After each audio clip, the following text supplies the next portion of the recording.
It's a new year, but it's the same old me, and this is the same old show. Welcome back to 2025's Tights and Turnbuckles, and I am your host, Travis Fowler Harkrider. If you like what we do here, make sure you're following us on all of our social media pages. We finally had our name change approved over on Facebook, so it is officially Tights and Turnbuckles Podcast on Facebook. Follow us there as well as X, Instagram, and TikTok for the time that we have TikTok, that is.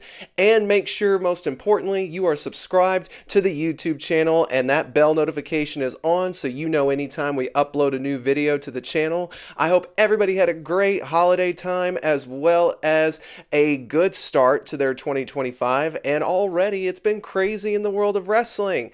Now, you know, usually how I do these things is I will do a weekly review of what has taken place, but because we've been off for so long and there's been a lot that's happened actually for WWE and for AEW, I won't be going into the normal weekly reviews. Let's just kind of hit the highlights and then we'll talk about some of the big things that have gone on in the news. So let's go ahead and get started. SmackDown is officially a 3-hour show. Their first show, which took place a week ago this past Friday, was actually very good for the first 3-hour SmackDown. It had a lot of good things and intriguing things going into the Raw Netflix debut, the Bloodline stuff with Solo Sikoa, and then obviously him going up against the Usos and Sami Zayn, along with his own Bloodline at his side, Jacob Fatu and Tama Tonga. That was a great main event, but the biggest talking point of the first 3-hour SmackDown on USA was finally the cash-in of Tiffany Stratton. Ladies and gentlemen, it is officially Tiffy time, and she is the new women's champion. We all knew that this was going to happen eventually, and honestly, I am so happy they pulled the trigger when they did, and I don't see how they're going to be able to keep Tiffany Stratton as a heel. I think they're going to attempt it, but it's not going to be something that I think sticks for a long term.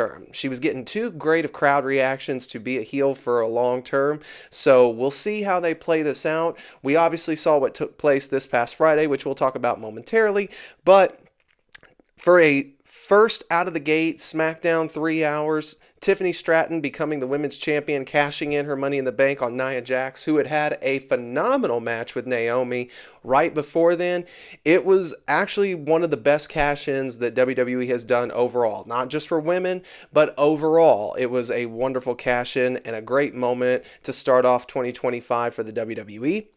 That same week, the first streaming service to debut a wrestling show, a weekly wrestling show, was not WWE and Netflix. It was AEW's Dynamite episode, Fight for the Fallen, which, as somebody who has had to watch AEW in other alternative forms, now that they are on Max, it's much easier for myself to watch, so I've been doing that the last 2 weeks, and the streaming quality was perfect. I had zero issues with it.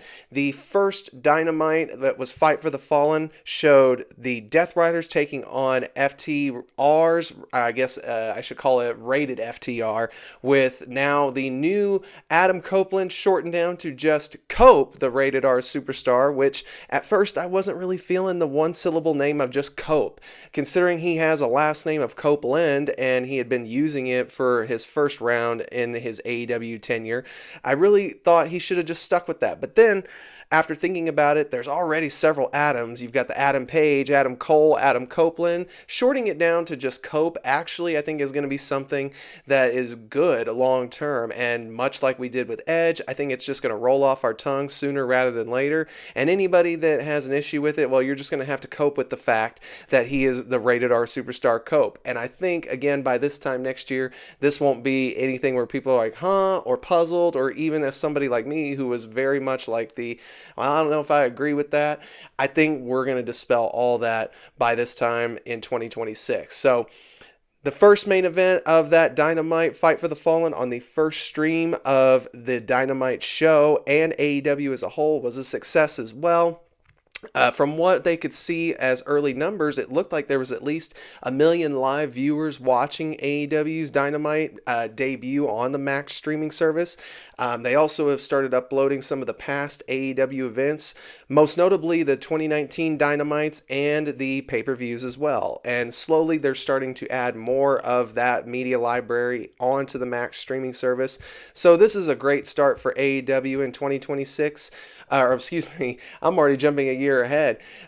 In 2025, this has been already a great start for AEW, and as a fan, I like seeing AEW be successful. But there might be some news in regards to one of their top stars, which we'll talk about here in just a moment.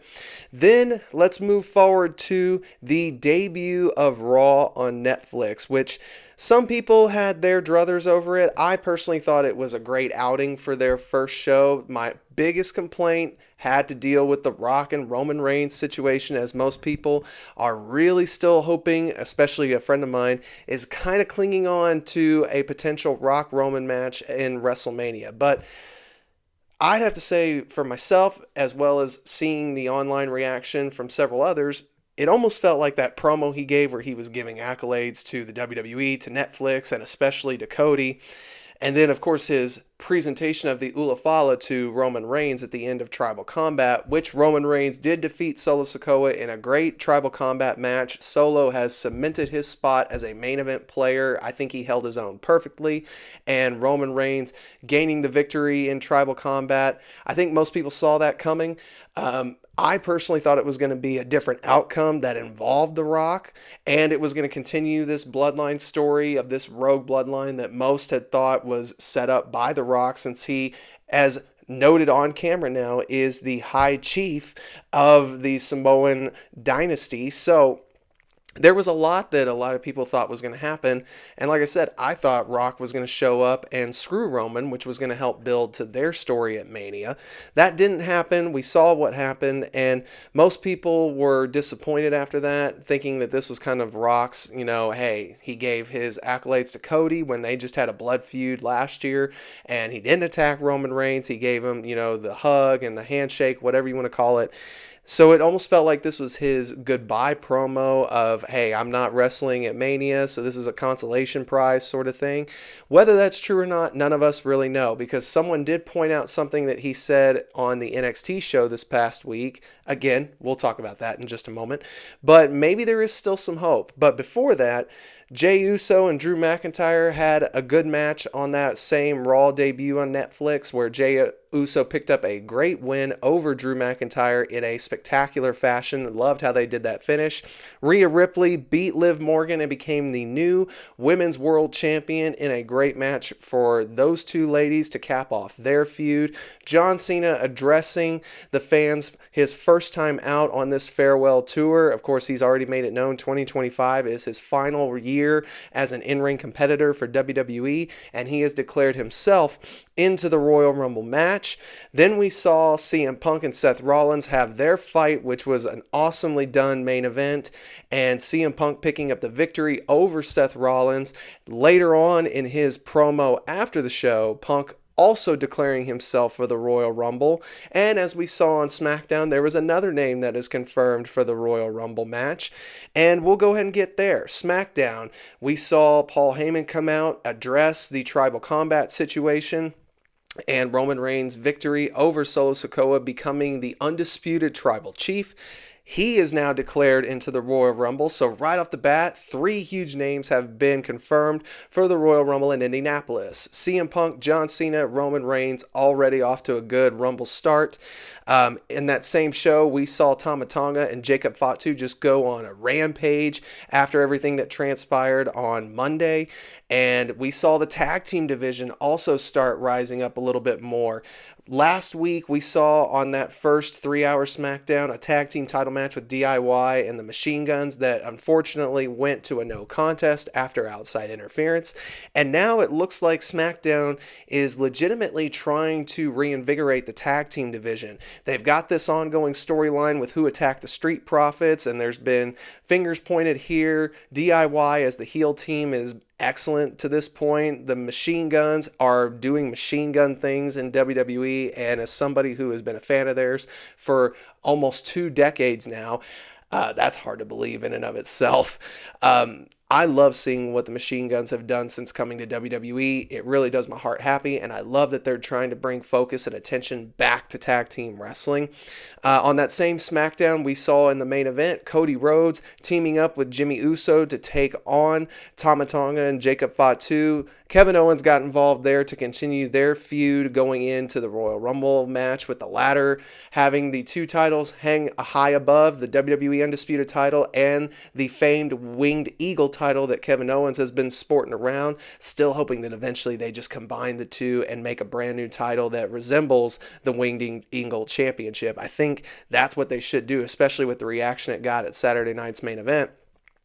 Chelsea Green did her U.S. title celebration on that first 3-hour SmackDown as well, and we saw this past Friday Michin getting another opportunity at the Women's Championship, Chelsea Green retaining that title. Also, Shinsuke Nakamura and LA Knight having their rematch for the U.S. title, which Nakamura picked up the win, and the championship is still within his hands. That was thanks to the Bloodline as well, and overall, I think WWE is about to really go into their stride with these 3-hour SmackDowns. Also on that same show, Tiffany Stratton delivering a promo, which Nia Jax came out to, and it set up a fatal 4-way match to determine the number one contender for that women's championship, and we got Bayley picking up the win here. So that's why I question what they're exactly going to do with Tiffany Stratton. Are they going to keep her a heel? Because with Bayley winning, you've now got the heel-face dynamic there, and I don't know if it'll be a successful one, especially with the reactions that Stratton has been getting. It might do her better to somehow turn her into the face at this point. Maybe after Bayley is done with in this matchup between the two of them, that's what we're going to see from Stratton, is that full face turn. Only time will tell, though. I do believe that is the route they should go, but we'll see how things play out. Now, on NXT, they had some big things happen on their show as well. The Rock coming on and them pulling in one of their biggest viewerships to date, even since moving over to the CW, doing over 900,000 views on the CW for their viewership on that show. Rock made an interesting promo talking about how he's usually 20 steps ahead of everybody, and just giving their condolences to the NXT audience as well as to the boys and girls backstage. Something about that promo that somebody pointed out on X that I thought was very interesting is, after Reigns won Tribal Combat, we were told that we're not going to see him until the 27th of January, which I believe also happens to be a Raw. Maybe it is a SmackDown. I haven't done that looking, so my fault if it's one or the other. Not quite sure, but it's the 27th of January. And then Rock said something to the effect of, "I'm always 20 steps ahead." Well, when he said that, it was on January 7th. So somebody was putting together 20 steps ahead, 20 plus the 7 equals the 27, which is when Roman Reigns is supposed to make another appearance. Will Rock be making that same appearance, and could we really then start seeing the seeds planted for Rock Roman at Mania? Maybe. We shall see what happens. There's rumors that he might be the 30th entrant or even the 31st entrant into the Royal Rumble, since he is the final boss and is in reality on the board of TKO. It would make sense that he could plug himself into the Rumble match if he wanted it to, even as number 31. So that could be something that leads to an involvement in the Royal Rumble. Honestly, I don't think anybody knows what's going to happen. It's very intriguing either way. But I kind of hold out just that itty bitty speck of hope that we still see it. Right now, I'm more on the side of it's not going to happen, but whoever knows what. We didn't think anything was going to happen last year, and then we got the whole Cody situation with him and Mania and finishing the story, the two main events on nights 1 and 2 that played into each other, and the Bloodline story. Maybe that's something that's going to happen again this year, or maybe that's going to take up one night. Who knows? This is really just an uncertain time storyline-wise, and that's great for WWE, and as a fan, it's awesome to see. So I'm very much looking forward to seeing how things turn out. But anyway, I digress. Move back to NXT. We saw the Women's Championship in NXT change hands, and Julia is now your new NXT Women's Champion in a very awesome matchup between her and Roxanne Perez. That has cemented Roxanne Perez as one of the best NXT Women's Champions and competitors of all time. I look forward to seeing what she can do on the main roster, more than likely sooner rather than later. And Oba Femi defeating Trick Williams and technically Eddie Thorpe to become the NXT champion in the men's side, and Oba Femi deserves it. Who would have thought that a year and a half ago he was going to be a big star for the NXT brand, and yet that's exactly what he's become. His North American title reign was amazing. Seeing how he has flourished in his role already is just absolutely astonishing. Love seeing what he's doing. He is a big guy who uses that big man's mentality and athletic ability to his benefit, and I think we're going to be in for a great reign as Oba Femi NXT champion. Also, real quick, accolades go out to Omos, who is doing his thing over in Pro Wrestling Noah in Japan. He's looking like a beast over there. He is one half of a tag team champion over there, and he is being showcased as just a dominant monster. So this is great for him to get more ring time, and he's doing it in a place that treats him as a special attraction over in Noah in Japan. When he does come back to the States, I think we're going to see a much more polished Omos, and honestly, I think this is all going to be good for the big guy, and who knows, maybe down the line we see an Omos versus Oba Femi match for the NXT title. That might actually be fun, more fun than what people would anticipate it being. But all that said, the biggest news of WWE moving their library over to Netflix, at least internationally, and I suspect that once the Peacock deal runs out, which I believe is next year, we will see Netflix come in with a big-time offer to move WWE content here in the States over to the streaming platform as well. Time will tell how that plays out, but numbers have been doing great already on Netflix for the WWE. For the debut Raw, it is touted that Raw drew in 4.9 million viewers on its live showing globally. 2.6 million was just in the US alone, and that was for the first episode. So I think the Netflix move is going to honestly be the most beneficial move for WWE in some time.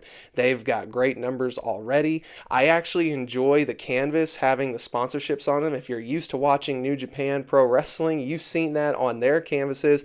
WWE doing it here doesn't feel out of place for me, especially as somebody, if you were a WCW fan like I was as a kid, you used to see the logo of the pay-per-view event in the middle of the ring, but in the corners, you would see advertisements for whatever they were trying to promote, whether it be Slim Jims, or if you remember the collect call companies like 1010 321 or 1010 Collect, something of that nature. All those were right there on the ring canvas as well. So that to me isn't out of place. I actually kind of like it. It makes wrestling feel more legitimate.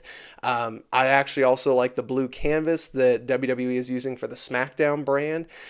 Everything they've done business-wise, I think, has been an absolute awesome thing for WWE. It's creating new moments, new revenue, and it's new opportunities that I don't think we would be having if Vince McMahon was still in charge. And there's been some stuff about him coming out, not just about his lawsuit settlement, but also potentially making a new company.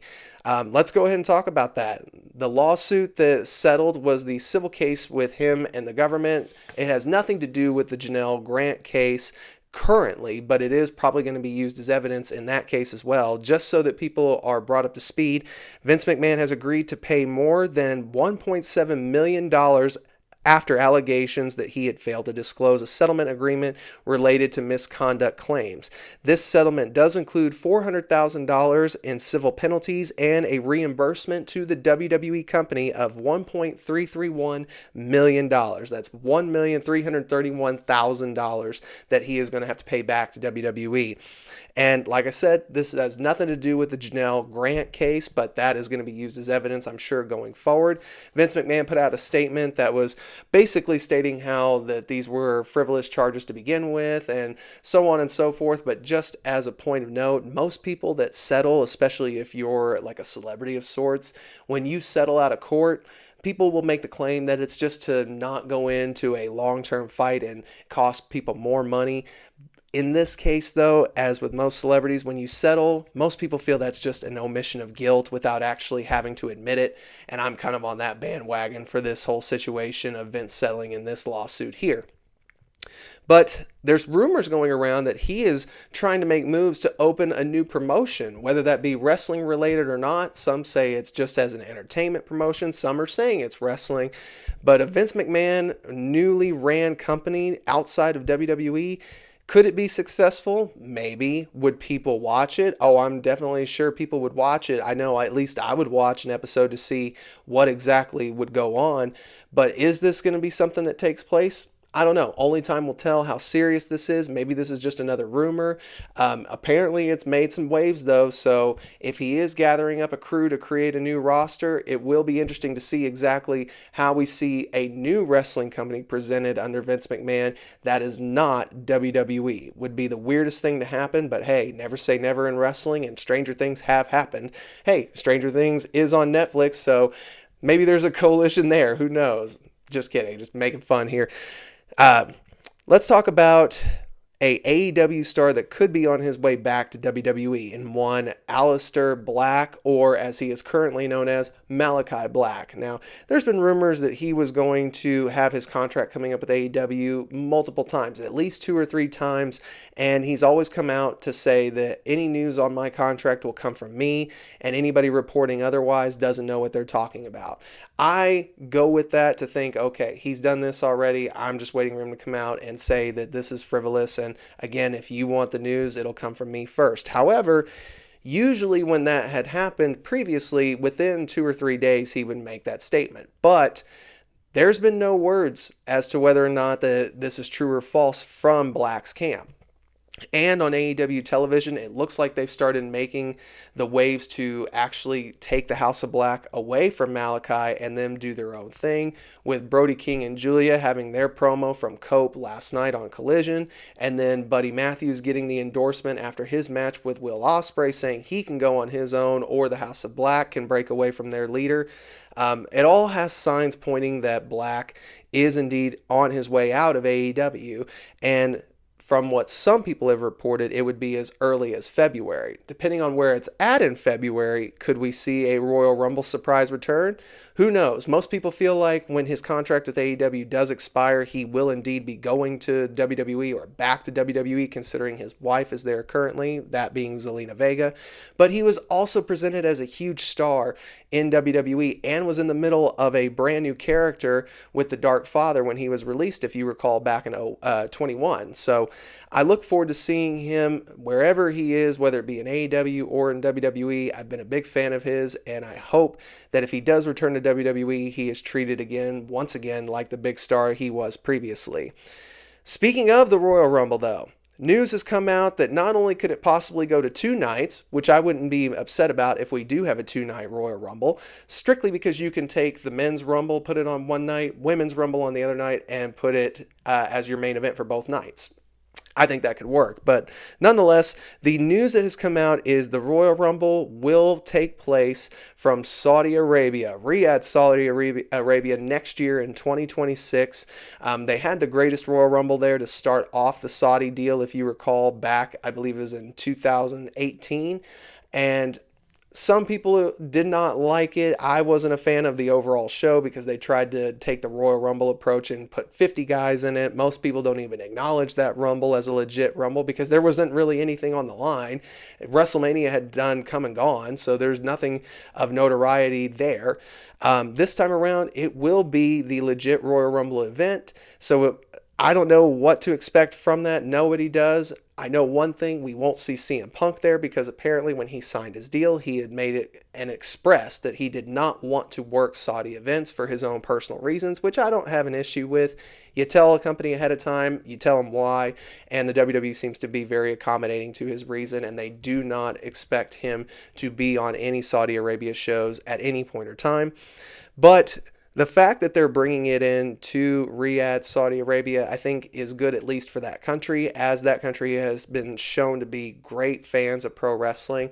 And whether you agree or disagree with their approach to humanity, politics, whatever the case may be, you shouldn't have to punish an entire country, especially of people who have nothing really to do with what goes on there. If they're just civilians and they're just fans of wanting to see this form of entertainment, why punish them for something that the government does on their half? It'd be no different here than it is there. It's just a different belief and philosophy. So I fully support people that have their issues with the Saudi Arabia situation, but I also support people still getting their entertainment value from WWE, because at the end of the day, they're fans and they shouldn't be punished for something that is out of their control. But I think the biggest news that came out of this past week was from the same debut Raw on Netflix, but it was not for the right reasons. Hulk Hogan coming out to cut a promo since his Real American Beer is officially a sponsor and they have a minority stake in his company, they being WWE. And he had boos. It was a very loud boo that was going on there. And so many people have had their opinions on Hogan, and especially given the situation. Some people have said it was political related, but most people like myself, they know what it's really about. And it all has to deal with the race situation that took place back in 2009. For those unaware, I don't know how you would be, but here's a quick recap. There was a sex tape that was put out back in 2014 that was filmed in 2009 when he was associated with a former friend. And on that videotape, he said the N-word towards his daughter's boyfriend at that time, or talking about him many a times, very derogatory. It was not a good thing whatsoever for Hulk Hogan. And since that time, he's kind of had to do damage control. Some people, like myself, believe that people can change and it can be for the better, and that this can be just an isolated incident that unfortunately was caught on camera, and he needs to at least atone for that and say his sorries and things like that. But apparently that hasn't happened. And even Mark Henry has gone on record stating that he could see that Hogan was basically just trying to pretend like it didn't happen and move forward without addressing it. And Henry actually approached Hogan about going on a small tour to black colleges and speaking to those kids and telling them what happened and really express sorrow for what he did and admit his wrongdoing. But apparently Hogan declined to do that. And as somebody who was very much in the Hogan camp side of saying, hey, listen, I know what he said was wrong, but other people have said other wrong things, and the word he's been using has been thrown about now just as if it's nothing new and nothing to anybody anymore. So it's like, if you're allowing other celebrities to say it without repercussions, and this guy did it over a decade ago, I think it's time to move on. But now knowing that there has been outreaches from fellow colleagues in the wrestling world, excuse me, to actually say, hey, here's what you should do to move on, it really makes you think twice. Because honestly, if somebody has gone out of their way to try to help you in your situation and you're turning down that, it doesn't really paint you in a good light either moving forward. Because if you're just thinking this is something you can sweep under the rug without addressing and saying you're sorry for, and then hoping that people forgive you and move on, that's a problem. You need to address the situation head first and really atone for what you did, express your sympathies and sorrows, and then you can expect people to move forward. But if you haven't done that, and by all accounts from Mark Henry, it seems like he doesn't want to do anything to help repair that image, then it's kind of hard to stay on his side there. So hopefully there's something in the future that will allow him to really look past anything of, oh, I shouldn't do this or I don't need to do this, and actually just really go on record to say that what I did was wrong, and maybe he can repair his image a little bit for the positive, as opposed to what we've been seeing, especially this past Monday and anything else moving forward. I hope the best for Hulk Hogan, but maybe it's a little too late scenario. Only time will tell, though. And guys, that's going to do it for this Return to Form episode. What do you think about the Hogan situation? Do you think people should move on from it, or do you think there's still a legitimate gripe? Shout out down in those comments below. And what do you think of the Vince McMahon stuff going on? Do you think he'll be successful in launching a new promotion? Talk about that down there, and anything else in the world of wrestling, sound off in those comments. I love engaging with you guys. Like I said at the beginning of the show, follow us on all of our social media platforms, subscribe to our YouTube channel, follow us on the newly officially christened Tights and Turnbuckles Facebook page, follow us on X, Instagram, and TikTok while we're still able to. I'll come back next week with a back to form Tights and Turnbuckles with weekly reviews as well as anything that comes out in the wrestling news. Until that time though, you guys, I hope you have a great week ahead and y'all continue to love pro wrestling.